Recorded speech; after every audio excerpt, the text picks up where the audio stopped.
Assalamualaikum warahmatullahi wabarakatuh. Perkenalkan, nama saya Muhammad Nur Al-Farizi dari kelas KPI 2B Universitas Islam Negeri Fatmawati Soekarno Bengkulu. Pada kesempatan ini saya ingin mempresentasikan materi dari mata kuliah Psikologi Umum. Psikologi berasal dari bahasa Yunani kuno, yaitu terdiri dari kata psycho dan logos. Psycho yang berarti jiwa atau roh, sedangkan logos yang berarti ilmu. Jika digabungkan menjadi ilmu tentang jiwa. Kemudian secara terminologi, psikologi yaitu ilmu yang mempelajari tentang jiwa. Tapi perlu digarisbawahi juga bahwa psikologi mempelajari jiwa seseorang tidak secara langsung, tapi melalui perilaku seseorang. Kemudian mengutip dari buku Psikologi Komunikasi karya Dr. Fitrianto MA, psikologi dan komunikasi memiliki hubungan yang sangat erat karena juga objek penelitiannya yang sama, yaitu manusia itu sendiri. Psikologi objek penelitiannya adalah tingkah laku manusia, sedangkan komunikasi objek penelitiannya adalah interaksi antar manusia. Kemudian dalam konteks prodi komunikasi dan penyiaran Islam, dalam memahami psikologi komunikasi dapat membantu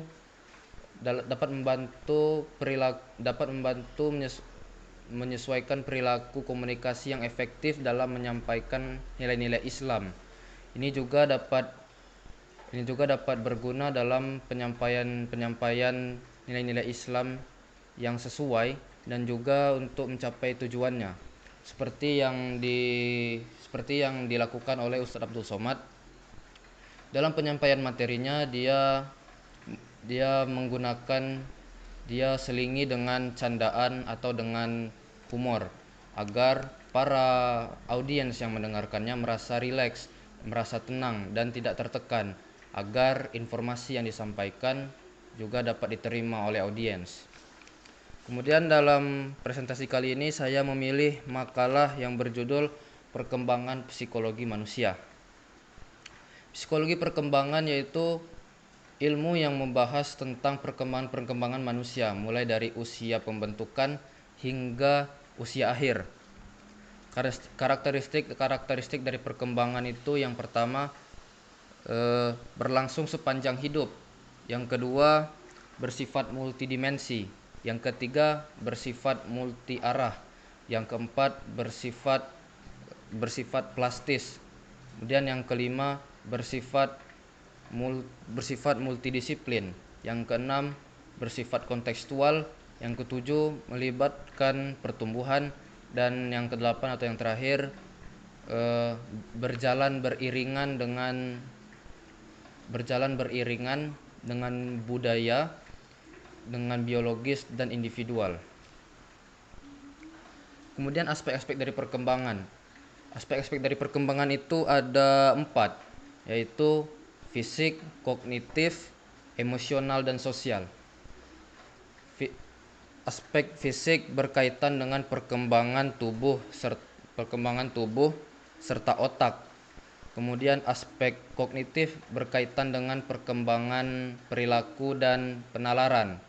Kemudian aspek emosional dan sosial berkaitan dengan pertumbuhan emosi, kepribadian, dan hubungan sosial. Kemudian faktor-faktor yang mempengaruhi perkembangan, yaitu yang pertama faktor keturunan atau faktor bawaan, yang kedua faktor lingkungan, yang ketiga kematangan fungsi-fungsi organis dan psikis, dan juga antusias anak sebagai objek bebas berkemauan, dan juga yang terakhir yaitu aspek takdir ilahi. Juga dalam dalam psikologi perkembangan terdapat ruang lingkup yang perlu diketahui. Yang pertama itu psikologi anak. Dalam masa ini disebut sebagai periode kritis dan juga masa mempelajari dasar-dasar perilaku sosial. Kemudian yang kedua psikologi puber atau psikologi remaja. Pada masa ini pada masa ini banyak banyak muncul masalah-masalah